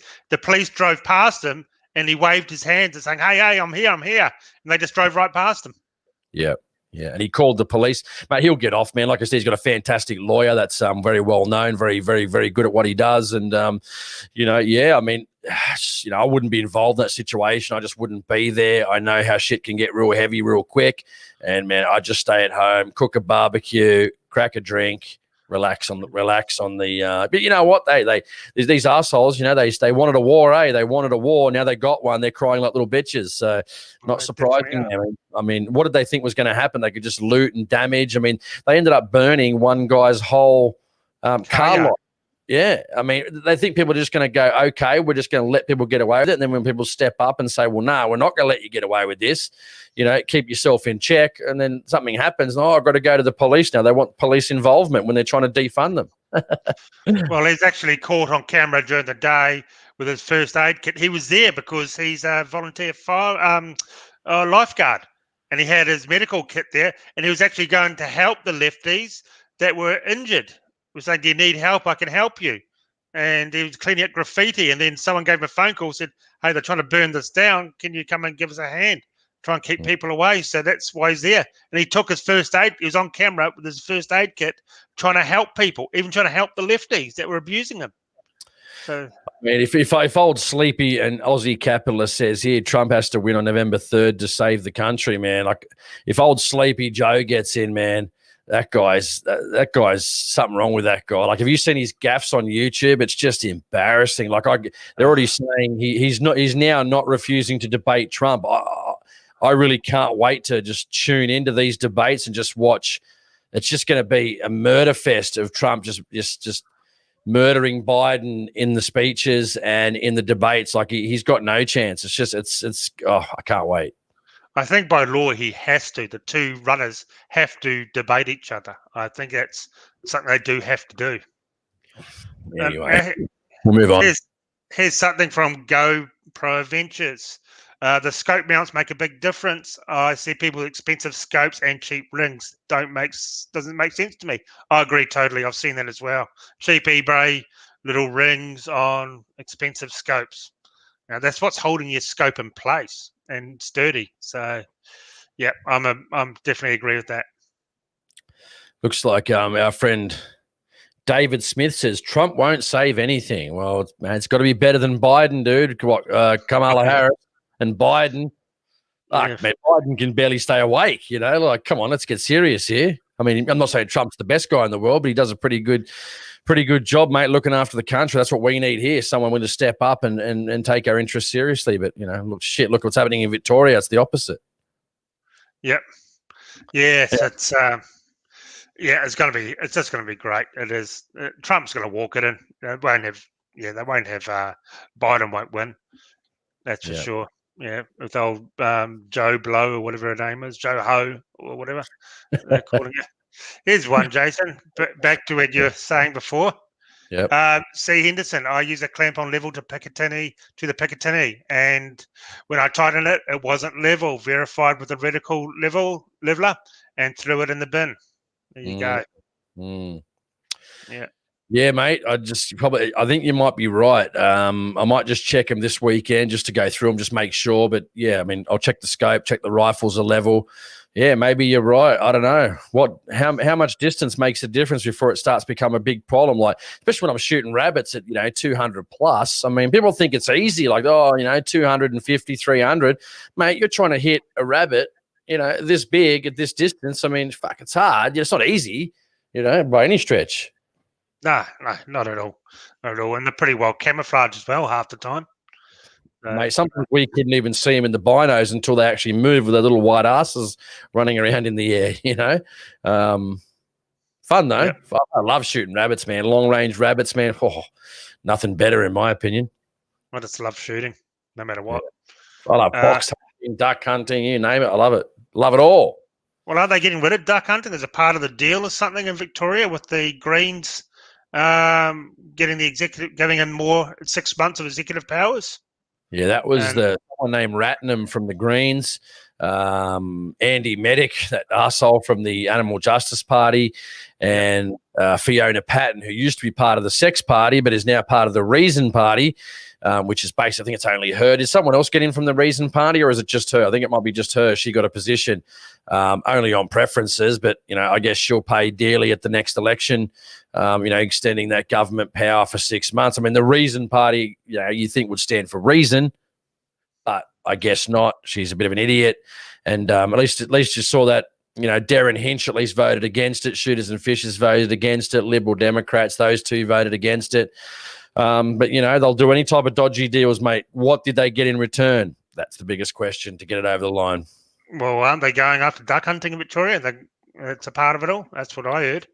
We'll see. I hope not. But, I've learned that this government, if they want to ban it, the police want it gone, there's nothing we can do to change it, unfortunately. It's just, again, hopefully these actions in Victoria by NSC, National Shooting Council and others make a difference and gets them to back off a little bit. But good to see that, mate. As soon as this happened, bang, within, 3 to 4 days, Aaron, straight lodging paperwork to go to tribunals and things like that. Just got to do it every time, mate, every time. So, they need money though, guys. They can't do it on their own. They don't, they can't do it on, breadcrumbs. So get involved, pay your memberships, donate to them. Don't just worry about paying for a membership. Donate money on a regular basis. Yeah. Yep. Exactly. I agree totally. Sorry, I was just reading this. This is quite a funny one, actually. Here you go. You can read that, Jace. Sorry, I got to switch back, man. I had a laser, can't level, sunshade, torch, one of these things with spare ammo on the stock, bipod, monopod, strap all on RPR 308. What a wanker I was. It's all right, man. You'd have fun, man. Like that. If you're enjoying it, mate, that's all that matters, dude. I could not get used to the monopods on the back. There's something. I'm just a sandbag person. It's like the sandbag, just being able to squeeze the sandbag and just very minute adjustments. I just can't get used to the monopod at all. Andy said here, going back to our one on duck hunting, he said, word on the street is possible 2021 duck hunting ban to get the Animal Justice Party on side. Yeah, no, that Andy Medic, mate, fuck, he just looking at him, mate, if he was your son, you'd be just bringing whole, shame on the whole family. I mean, you just look at him, you see the way he fucking rattles on. Mate, it makes you sick, doesn't it? I hope you're wrong, Andy. I hope you're wrong, mate. I really do. Yep. Yeah, exactly. Yeah, it's I actually read that in an article today. That exactly that. It's gonna, it could happen. Unfortunately, I really hope it doesn't. But yeah, you can't trust any of these bastards at all. Well, this is what I keep saying about the legal action. Again, if they had got off their laurels 15, 20 years ago, we wouldn't be in this position. They've only got themselves to blame. I'm sorry. They would have had to have thought over the years that this was a possibility. So they've only got themselves to blame. And I love duck hunting. I love heading to the rice fields and shooting ducks and that. But, again, the government's just taking the piss out of us because we don't do anything, man. Easy targets. Why wouldn't they ban it? Because we don't do anything. We don't fight them. We don't do anything. Only now we've started, but it's got to be a massive effort from people like Field and Game and NSC and SSAA. Otherwise, if they don't do anything about this, just absolutely fucking useless. And, if they let this go through and don't do anything and don't commence some sort of legal action, fucking shame on them. Shame on them if that happens. Yep, exactly. Yep. I just hope they don't do it. I really don't. I had a good one here from Dex. Surely show us some of the most pimped out rifles you have. Well, here's my latest pimped out one here. That's the PRC. Now I've got the Cerakote. Running the Atlas bipod here. I still reckon Cerakote from Protected Cerakoting. I've been asked about the barrel. Yep. Sorry, mate. You've gone a bit off kilter again, dude. You've your audio dropped out there for about 5 seconds. Yeah. Start again. All right. Been asked about the barrel, but that's an Allen Swan barrel, spiral fluted, and it's a New Zealand muzzle brake I put on there that he sent over, and and the Cerakote is from Protective Cerakoting in Brisbane here. Yeah, protective ceramic coatings, isn't it? Yeah. Sorry, yes. Yeah, protective ceramic coatings. Yeah, so that was my pimped out rifle. Yeah, not bad. Not bad. You got any more questions there? I'm just reading through some of the Kevin Rudd, the start in the chat, says the reason party, more like the reasonably useless party. Yeah, exactly. And she was upset when she's copying a bollocking. And I always say, you don't threaten anyone. She goes, oh, I've had violent things sent to me. And I go, well, mate, people are pissed off with you. You just sold them out for 6 months, you arsehole. Like, what do you expect? To be honest with you. Yeah, exactly. It's just come off the screen, unfortunately. There's so many questions here still to go. But I was asked by Dave, am I going to pimp out the new Ruger PC Charger? Well, not right now, because we don't know whether the police are going to steal it from us. So, yeah, I'm just holding off on that. I do have a front foregrip that I'm going to put on it, but that'll be all I'm going to be doing to it right now. I'm not going to buy a stock or anything for it because I just don't know whether they're going to steal it off us. Yeah, no, exactly, 100%.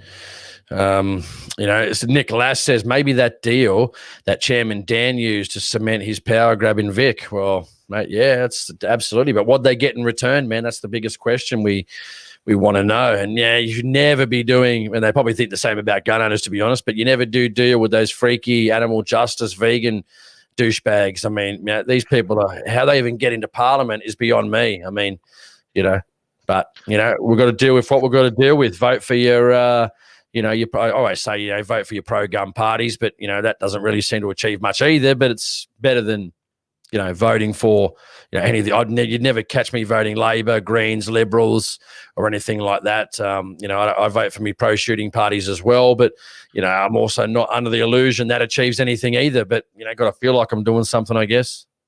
Well, where does the Fish and Shooters party preferences go? Don't they go to Labor? And Labor supports the Greens. So basically, if that's true, you're supporting the Greens. Oh, I mean, was that in New South Wales? Yeah, it was in New South Wales. I don't know too much about that, so I prefer not to comment on that. But it's up to them. They do deals, and it is what it is, I guess. Yep, exactly. The comments still come in. Max Logan says one for you, Aaron. How are you finding the chassis? Is it comfortable to shoot? Oh, awesome. Yep, extremely comfortable. It really is. It just fits me so nicely. I'm actually looking at maybe I was going to go the KRG for the 300 rum, but I might go another one of these chassis because it works so well. It's Australian made, of course, and Australian owned. So I think I'll probably go that on the 300 rum and give it a totally wacky paint job. Here we go. Very, very good one. This is probably a good one for people in the chat too to get involved. What is your most regrettable purchase? Rifle, pistol, hunting, or camping accessory purchase? Ooh, what do you think, man? What is your most regrettable purchase? Adler lever action shotgun. Worst piece of junk I've ever had to own. Had it for 2 years, fixed 4 times. Couldn't even get a full cycle, a full mag through it. Absolute garbage. Yeah. With me, biggest piece. I mean, mine wasn't regrettable, but I had a Acker Churchill. I think it was a side-by-side shotgun. I mean, I love the side-by-side shotguns. I wish I owned one, but not many people are making them these days. And when they do, they're quite expensive. There are some cheap ones, but I want a nice one. I think Firearm Classics make a really nice one. But I bought the Acker. Mechanic, fit and finish, loved it. Mechanically, was dog shit. It really was, man. And it was sometimes it was going off without even shooting it.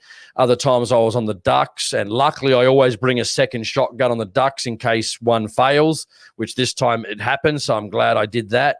I'd pull the trigger, it'd shoot one, then the trigger would just go hard and I couldn't shoot it, and then it'd go soft again, and then it would shoot. So that's probably my most biggest regrettable sale, is buying cheap shotguns if I had to pick one, because shotguns are not like a good, decent little rifle, and your Sours and your Howers and your Tikkas and things. You got to spend the money, I think. Again, some of the cheaper ones work well, but fit and finish are good, like Model 70 Grade 1 or a Miraku MK70, Miraku MK10, your Berettas, your good ones like that. You're going to get a great product, so. Yeah. And Rose said my Acker over and under works great. Yeah, that's fantastic. My one didn't, and I took it down to the range for clay targets and thought I'll just test it out, put it through its paces over 6 or 7 boxes. And yeah, mate, not even 3 shots in and it started failing again. They just ended up refunding my money. So not really a regrettable purchase. I'd still have it if it shot great, but mechanically, just no good. Had to return it. Again, I tell guys, what's the best bang for the buck shotgun is the Miraku MK70. I know so many people have never had a problem with those. Sure, there probably some people out there that have, but 9 times out of 10, you just said that extra $400-500, you're getting a really good product, man, and something you'll have for the rest of your life if you look after it. Nice. And Happy Hunter said, tried using a straight pull for clays. Fucking useless against the under and over. Yep, I agree totally. They're not a clay gun. Yeah, they're more for hunting and for plinking away. That's for sure. And we've got another super chat right at the end of the night. Thank you very much. This is from Rod Fitzpatrick. I might be able to bring it up here on screen. Oh, Jesus, there's heaps of comments. Here we go. I shot my Macmillan TAC 50. Oh, very nice. With just a good set of muffs. I've tried it with earbuds as well, and it doesn't make any difference. It's not worth the extra discomfort. Support the NSC, everyone. Oh, that's interesting. I thought, I thought muffs would be a lot better. Yeah, and 50 cal. Yeah, Happy Hunter says here too. He goes. He said the Athlon Argos scope. Absolute waste of $600, but I mean, I thought Athlon. I mean, again, some of their expensive stuff. That Chinese glass, man, that's coming a long way, dude. I mean, Athlon's a household name at the moment. I don't own any Athlon scopes, but I know people get a bit finicky with the Chinese stuff. But I mean, they've really forged their place in the market with those scopes, and some of their high end stuff. The Cronus, I think Cronus is one of them. I mean, really good stuff, man. Really good stuff. And you remember I did the podcast with the guy from Leica, and even he said some of the Chinese stuff, within 4 or 5 years, they're going to be on par with European glass, no question about it. He goes, they're only about 2 or 3, maybe 4% behind now. So, yeah. And Max Logan said, I got the MK70 game. Awesome shotgun. Yeah, dude. Again, if you want something a bit more heavy, the Mirakus, you're definitely your best bet if you want a bit of recoil reduction. I think they're a bit heavier than the Beretta Silver Pigeons, But again, you've got the Brownings as well, also made, I think, in the same factory. The Browning Satoris as well, which are good. But yeah, MK70, mate, that's mate. I got about 7 or 8 mates that are all shooting MK70 or the Miraku Model 10 Grade 1s for about 2.5, 2.3, 2.6. I don't know what they are worth now, but in my opinion, mate, the MK70, good shotgun. Yeah, it is good. And getting on something here, I've got something here on this. JAL Joinery, buying anything eBay is bad. Well, here's the Atlas knockoff thing. Bipod off eBay, and this one's broken. It's like the third one I tried before I actually finally went and brought a real Atlas, and yeah, junk, wobbles. And I call it, this is the Adler of bipods. Absolute junk. There's a couple here too. M. Trundle says, biggest regret, Winchester ammo. I get it. I've got their brass. Just never again am I buying that brass, mate. Never again. You're probably not going to like this one, Aaron, but the Remington 783 says Bagara, HMR, explosive Bagara. He goes, that stock was absolute junk. I reviewed it, guys, and I thought it was all right. It was very accurate for a very entry-level gun. Hey, Max Logan says Remington 7600 pump. Had it for 1 week, got rid of it for half purchase price. Absolute junk. I've got one of those as well. Fucking hell. Hey, I've shot it. I wouldn't say it was a precision instrument, man. It's a fun gun to put a bit of rounds through. Like, I don't see those guns as having a, like a real person. Yeah, it's not a real. It's a good 100-meter gun at best. That's it. I shot a few bunnies with the pump action rifle. Yeah. And interesting one here, because Happy Hunter says he's all for Vortex hunting scopes now. And like, I don't know, man, they do make good scopes, but I don't know, man, I've had a lot of, and through you as well. And I know Marty's returned one. I think you've returned one. And I know 2 other people that have returned a Vortex, but that's the only one I know that a lot of guys have actually returned. So I don't know if Vortex has dropped off a bit. Maybe it's just a very, very isolated situation. But yeah, I've heard quite a few being returned. They're just people that I speak to, just offhand comments, and maybe it's just isolated. I don't know. Well, my 2 weren't holding zero. One was the actual Vortex Razor. It just was not holding zero at all. And the other one was my Vortex Viper. After about 5 years, it just wasn't holding zero at all. So, yeah, they returned and they replaced them with new ones. What are you laughing at? Nicholas Blackwell says, lay off the Adler, best 550 I've ever spent. I just think, generally when you say shotgun and $550 in the same sentence, yeah, but hey guys, I'm not ragging on them. I know Aaron's not a fan. There's probably a lot of people out there that just have not had an issue, but there has been a lot of people that have had issues. So, I mean, we can't discount that. Most people will know a lot of people have had trouble. So that's just the facts of the matter, Mine didn't even work straight out of the box. Wouldn't work. You had to pull the whole thing apart and then put it back together just to get it to work. Yeah. Wasn't good at all. What else we got here? So while you're looking at that, so David Smith said he got 7,600. They can shoot MOA, probably luck as far as quality goes. Yeah, and that's what it comes down to. Sometimes do you get the 5 o'clock? Do you get the 5 o'clock gun on a Friday afternoon? I mean, it just depends on, it's luck of the draw, guys. You get a good one, you get a bad one. Again, obviously synonymous. The more money you spend, the less lemons you're going to get. That's just, what is it? The law of diminishing returns, I guess, or whatever. You can spend so much and you're not going to get any better quality, but again, step up into that $1,500 range and higher, you're going to get a good shotgun. Yep, and this is something you and me have talked about a little bit, about glass, especially after the Leica interview you did. David says it's very tempting to get a Vector Optics with shot glass. Well, shot is a glass, they manufacture the glass, don't they? They're a German company, and they actually supply something like 90% of glass to all optic companies. So you could be getting, from your cheap Chinese scopes, you could be getting the same glass as a Leupold out of the same batch, because they just order a grade of glass.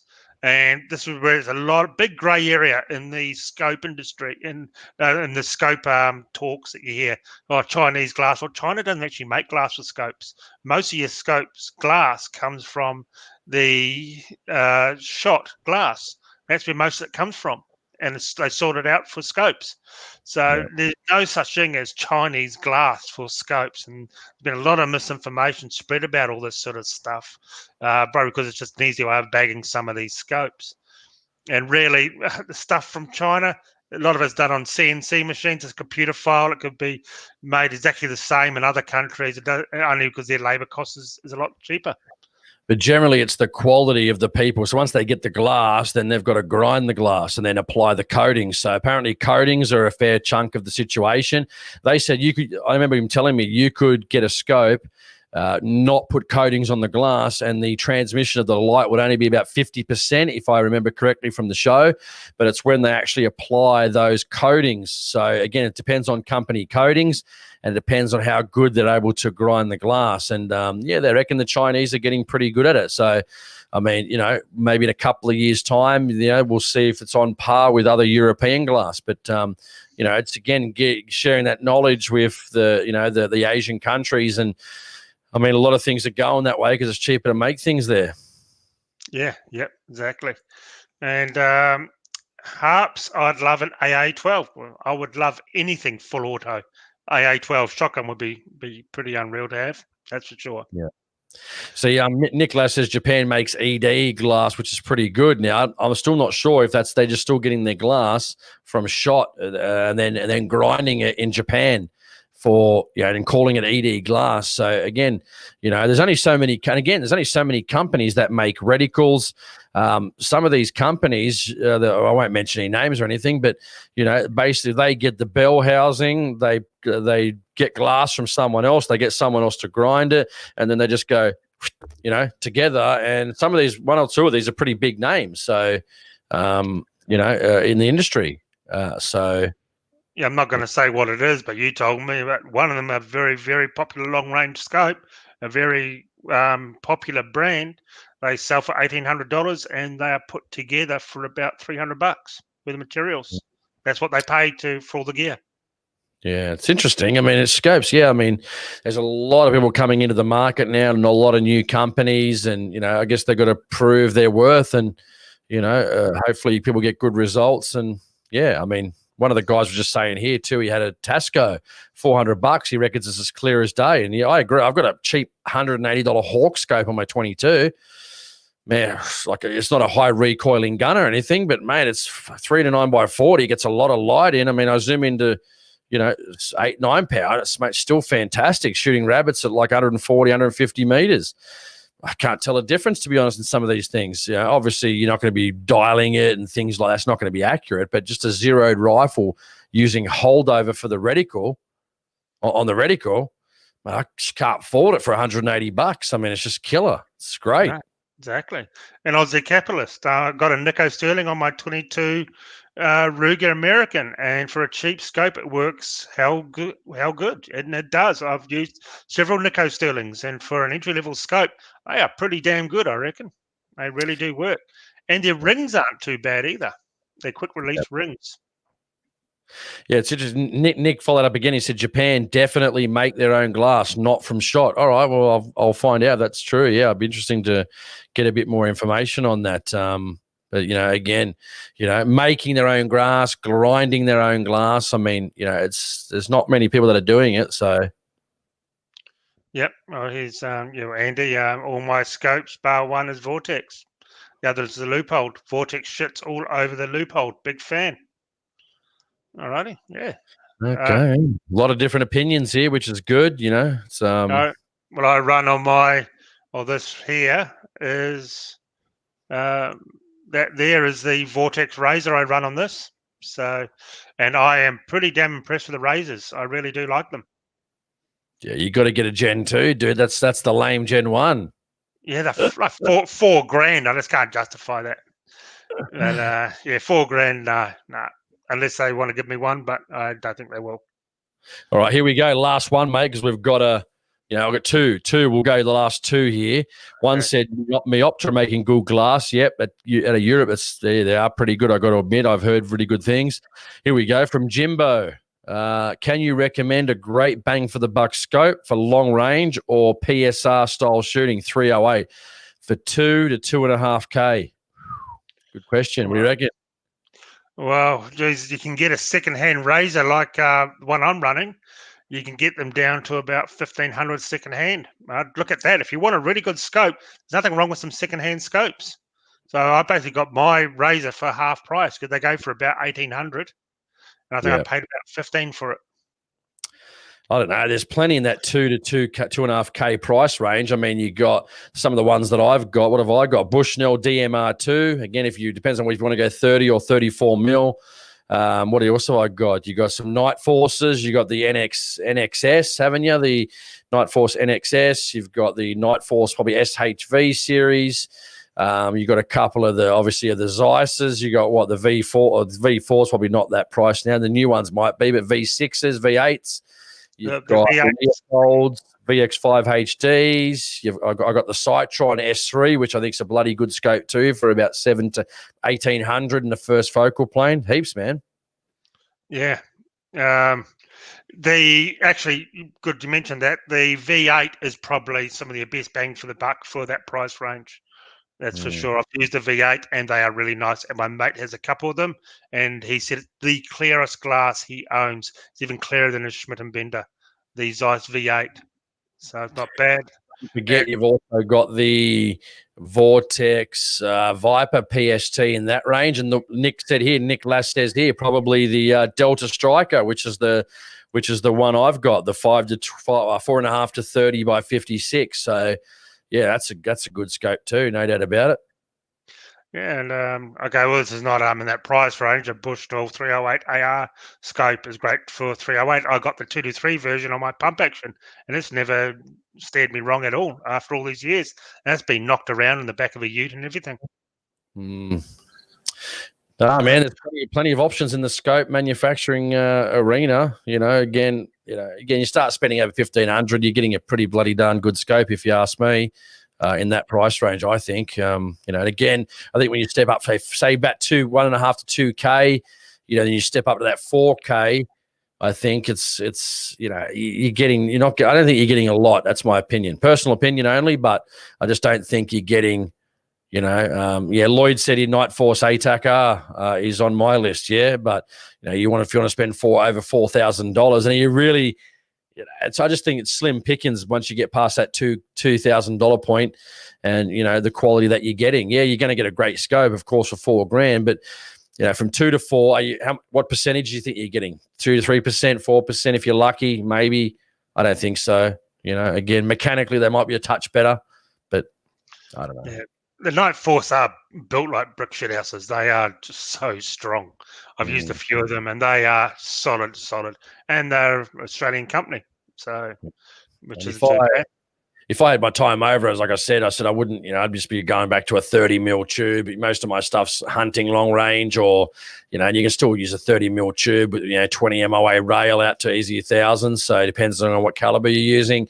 So again, I just like to, again, those 34 mil tubes, man, they're pretty big, Like they're heavy, and if I had my time over, I probably would go back. But the Bushnell DMR2, it's still proven to be a good scope. Might sell a couple of them off soon, and maybe go back to 30 mil. But I don't know, maybe I won't. I changed my mind, like I changed my underwear. So anyway, we'll finish off, man. Yeah, definitely. It was another great night. Thank you so much for tuning in. I really appreciate it. And please hit that subscribe button. Once again, well over the 100 viewers tonight consecutively. So that's fantastic. Definitely getting bigger and bigger and bigger every week. It really is. So we've definitely become the biggest gun live streaming in Australia. You look at some of the other ones, 180 views after 4 weeks. So it's been good, and it's all because of you guys. So really appreciate it. So if you can hit the thumbs up and hit the subscribe button, that'd be awesome. And let's get me back up to 12,000 where I was before I got deleted off YouTube. Couple of guys just before we finish off. Happy Hannah says, love your work, boys. Another awesome show. Catch all you gun-loving legends next week. Hit the thumbs up. You got Megan, loves the live stream. Thanks for a great show. Mine's just disappearing on me while I'm trying to read them at the same time. Love the show. JL Joinery, hit the like button. Colin Penfold, great show. Dirty Fox, thanks for a good night. Andy, thanks, fellas. We'll be back same time next week. And like I said, Aaron knows, I'm the draw card to this live stream. He's yeah, he definitely. I think he definitely does believe that. That's for sure. Yeah, a little bit of dementia setting in, I think, at a young age. But yeah, that's definitely good. It's definitely good. Absolutely love it. Can't believe how fast the Thursdays come around. That's for sure. Feels like it's the weekend, then all of a sudden we're doing it again. But anyway, it's hang on. Like another super chat. Thanks, buddy. Yep. Thanks, JR. And watch out tomorrow for the first shots out of the 6.5 PRC at 500 meters. A little video I made up that last weekend. The full review will be coming later on. I'm still just writing all my dope charts out. So once that's done, it will be an in-depth review on the actual build. So once again, thank you very much, guys, for tuning in and watching and donating to the show tonight through Super Chat. All you guys are absolutely awesome. So find us on Facebook, Instagram, Patreon, and Parler. We're always there posting stuff, and we'll see you next week. Thanks a lot, guys.